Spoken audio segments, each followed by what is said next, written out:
नमस्कार बच्चों, देखो मेरे पास ये एक सेब है। सेब आप भी खाते होंगे। अब इस सेब को मैंने दो बच्चों में बांटना है। एक बच्चा ये राम और एक बच्चा श्याम। इन दो बच्चों में मैं एक सेब को कैसे बांटूं? मैंने इसको बीचों बीच चीर दिया। ये देखो दो हो गए ना। इस भाग को क्या कहेंगे? ये सेब एक थी, इसको हम एक लिख सकते हैं ऐसे। इसको क्या कहेंगे हम? ये एक का ही हिस्सा हो गया ना। ये एक का पार्ट है, एक का भाग है, एक का हिस्सा है। इसको जानते हैं आप, कहते हैं आधा। आधे को तो आप जानते ही हैं, इसको हम आधा बोलते हैं। परंतु गणित में हम इस आधे को कैसे लिखें, आज यही समझना है आपने। और इन आधे को देखो, हमने एक सेब के दो बराबर हिस्से किए, दो हिस्से किए। तो इस वाले हिस्से को कितने हिस्से किए? दो हिस्से किए ना। तो दो हिस्से किए और ये कितना हिस्सा ले लिया? एक हिस्सा ले लिया। तो ये लिख दिया हमने। इस प्रकार से हम आधे को लिखेंगे। तो आधे को लिखने के लिए हमारे पास एक नई संख्याएं आ गई, जैसे 1/2। इसी प्रकार मैं और भी लिख रहा हूँ आपके सामने, 1/3 भी आएगी, 5/6। इस तरह इन संख्याओं को क्या कहते हैं? इनका क्या नाम है? इनका नाम है हमारा भिन्न। इन संख्याओं को गणित में हम भिन्न कहते हैं। भाग, हिस्से, अगर हम इंग्लिश में कहें पार्ट या फ्रैक्शन कहते हैं। क्या नाम हो गया इनका? ये तो 1 2 3 4 संख्याएं आप जानते हैं। अब आप ये भी समझ गए होंगे कि ये मैंने एक का ही हिस्सा किया। एक का हिस्सा किया ना, एक का ही पार्ट है ना, तो एक से छोटी होगी भी नहीं है। ये हमारी एक से छोटी होती है सारी। तो 1/2 तो आधा है हमारा। चलो हम आधे के बारे में और विस्तार से देखते हैं। अब देखो यहाँ पर मैंने एक सीट के दो हिस्से किए हैं। कितने हिस्से किए? दो। अब क्या देखो, यहाँ पर भी मैंने दो हिस्से कर रखे हैं। देखो ये देखो, मेरे पास बहुत सारे हिस्से हैं, आधे आधे आधे। देखो इसको, अगर मैं इस कागज़ को बीचों बीच मोड़ देता हूँ, देखो मैंने बीचों बीच इसको, एक सीट है कागज़ की, इसको बीचों बीच मोड़ दिया और ये एक दूसरे को पूरा ढक लिया। देखो ढक लिया ना। क्या दूसरा हिस्सा दिखाई दे रहा है? जब ये दोनों हिस्से बराबर होंगे, एक दूसरे को ढक लेंगे, तब इसको हम आधा कहेंगे। क्या यहाँ पर भी देखो, ध्यान से देखो आप, क्या यहाँ पर भी आधा है? क्या ये भी आधा है? क्या दो आधे है? इस सीट को हमने ऐसे काटा, लाल सीट को ऐसे। देखो देखने में पता चलेगा तुम्हें कि एक नीचे ये बड़ी है और ये छोटी है। तो इसको हम आधा नहीं कहेंगे। तो आधा की अवधारणा हमारे पास ये आती है। ये देखो, ये देखो, इसको दो बराबर भागों में हमने काटा है, तभी हम आधा कहेंगे। देखो यहाँ पर भी ये आधा है। और देखते चलो एग्जाम्पल। ये देखो यहाँ पर, इसमें ये बिल्कुल बीचों बीच काटा है, इसका एक दूसरे को ढक रही है ये। तो ये आधा हिस्सा हो गया हमारा। आधे को लिखेंगे कैसे? 1/2 लिखेंगे। ये आपने समझ लेना इस बात को। और देखते हैं हम कुछ एग्जाम्पल। जैसे ये देखो, यहाँ पर क्या ये आधा है? यहाँ पर ये देखो हिस्सा कम है, और ये यहाँ पर भी दो ही हिस्से हैं। भाग तो दो किए हमने यहाँ पर भी, परंतु इस भाग को हम आधा नहीं कहेंगे। आधा बच्चों कब कहेंगे हम? जब हमारे पास बिल्कुल दो बराबर हिस्से होंगे, जो दोनों एक दूसरे को पूरा पूरा, ये देखो ये जैसे दो, यहाँ से बीचों बीच से हमने इसको मोड़ दिया, अब आधा ये बच गया, आधा ये बच गया, तब आधे बनेंगे हमारे। अगर हमारे पास इस प्रकार से हैं कि एक बड़ा और एक छोटा भाग, तब उनको हम आधे नहीं कहेंगे। यहाँ पर देखो, ये जैसे ये पीले वाला भाग, इस पूरे का कितना है? इसको ध्यान से देखेंगे दोबारा। ये जो पीले वाला भाग है, इस सारे का कितना भाग है? बीचों बीच मैंने काटा है इसको। ये देखो, ये भी तो एक दूसरे को पूरा पूरा ढक रहे हैं।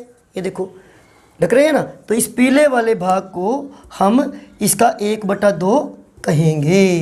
क्या कहेंगे इसको हम? 1/2।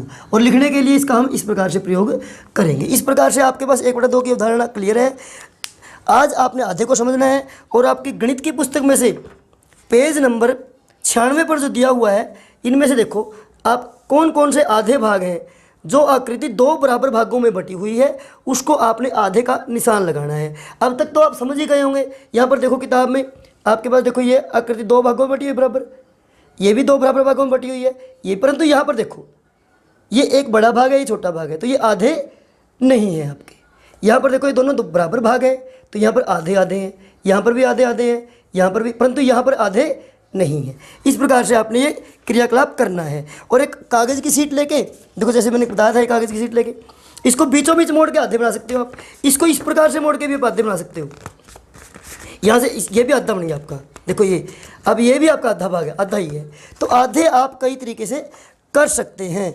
आधे को समझने के बाद अब देखो, आकृति में जो आधा भाग है, आधे भाग में आपने रंग करना है। आधे भाग को रंग कर देंगे आप। रंग बच्चों रंग अगर आपके पास कलर नहीं है तो पेंसिल से रंग कर सकते हैं, आप आकृतियाँ बनाएंगे, आपकी पुस्तक में भी आकृतियाँ दी हुई है। और देखो मैं और बताता हूँ आपको, देखो ये एक त्रिभुज है, इस त्रिभुज को मैंने दिया 2 बराबर हिस्सों में बांट दिया, तो ये इसको पूरा पूरा ढक रहे हैं। तो एक के ही 2 पार्ट हैं, एक के कितने पार्ट है, 2 पार्ट है। तो इन दोनों को, इसको क्या कहेंगे हम, इसको हम आधा कहेंगे, और लिखने के लिए हम इस्तेमाल करेंगे 1/2। जैसे कि देखो ये एक वस्तु थी, इसके हमने 2 बराबर हिस्से किए, तो इस एक हिस्से को हम आधा कहते हैं और लिखते हैं इसको 1/2। 1/2 यानी कि 2 बराबर हिस्सों में से एक हिस्सा। अगर हम दोनों आधों को मिला दें, देखो ये 2 आधे मिला दिए, ये 2 आधे दोनों को मिला दिए, तो क्या बन गई हमारे पास, एक वस्तु बन गई। अगर हम इस वस्तु के 3 हिस्से कर दें, 3 बराबर हिस्से कर दें, कैसे करेंगे, जैसे देखो ये एक चीज़ है हमारे पास, ये एक वस्तु है, एक सीट है, इसके 3 बराबर हिस्से कर दिए मैंने, एक लाल, एक नीला और एक पीला।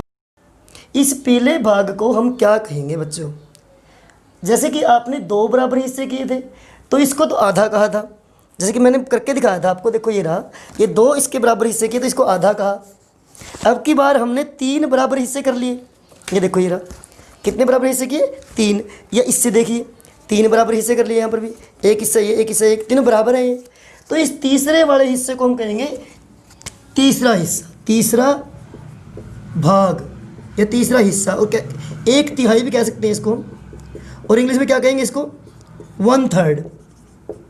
तो ये पार्ट हो गया हमारा, एक के हिस्सा है, और लिखेंगे कैसे, 1/3। तो इस पीले वाले क्या लिखेंगे, 1/3, क्योंकि 3 बराबर हिस्से कर लिए। तो जो नीचे वाली ये टर्म है इसको हम हर कहते हैं, और ये बताती है हमने कितने उनके इसके हिस्से किए, और इसी प्रकार से हम लिखेंगे। तो यहाँ पर एक क्वेश्चन आता है कि इन 2 हिस्सों को क्या कहेंगे, ये लाल और नीला, ये दोनों मिलाकर कितने बनेंगे। तो ये जब 1/3 है हमारा, तो ये 2/3 हो गए हमारे। तो ये भाग कितना आ गया आपका, 2/3। ये सारे भाग ही हैं। इसी प्रकार से देखिए आप, और जैसे कि यहाँ पर देखिए, ये देखो एक त्रिभुज के 3 बराबर हिस्से हैं, ये तीनों बराबर हिस्से एक दूसरे को ढक रहे हैं ऐसे, ये देखो ये बिल्कुल तीनों एक दूसरे को ढक रहे हैं, बड़े छोटे नहीं होने चाहिए। यहाँ पर एक बात महत्वपूर्ण है कि तीनों हिस्से एक दूसरे को पूरा पूरा ढक लेते हैं। ये देखिए, क्या आपको दिखाई दे रहा है, कोई बराबर है तीनों, तो बराबर हिस्सों में ही हम भिन्न की अवधारणा हमारे पास बनेगी। तो देखो ये, अब इसको क्या लिखेंगे हम, 1/3 भाग। अब आप समझ ही गए होंगे 1/3। इसी प्रकार से हम, अगर हम एक सीट के 4 बराबर हिस्से कर ले, देखो 4 बराबर हिस्सों में बांट दिया हमने, यहाँ पर देखो ये चारों बराबर हैं, आप भी बांट सकते हैं। इस कितने भाग में रंग किया हुआ है, इसको क्या लिखेंगे, जिस भाग में रंग किया हुआ है इसको क्या लिखेंगे, इस ये अब देखो ध्यान से देखो, 4 बराबर हिस्से, तो इसको कहेंगे हम चौथाई हिस्सा, चौथा हिस्सा, चौथा हिस्सा। और लिखेंगे कैसे इसको, अब यहाँ पर लिखने के लिए, इस रंग वाले भाग को लिखने के लिए, अब कितने बराबर हिस्से, 4 बराबर हिस्से, और एक हिस्सा लिया तो इसको लिखेंगे 1/4। तो इस प्रकार से हम कह सकते हैं कि 1/2, 1/3, 1/4 सारे ही एक के भाग हैं, एक के हिस्से हैं, यानी कि सभी ये एक से छोटे हैं, सारे ही एक से छोटे हैं। तो यहाँ पर यही आपने अवधारणा को अच्छी तरह से समझ लेना है। जिस प्रकार से हमने सेब के भी टुकड़े कर सकते हैं हम, आप किसी प्रकार से वस्तुओं के टुकड़े करके आप उनको छोटे छोटे हिस्सों में बांट सकते हैं।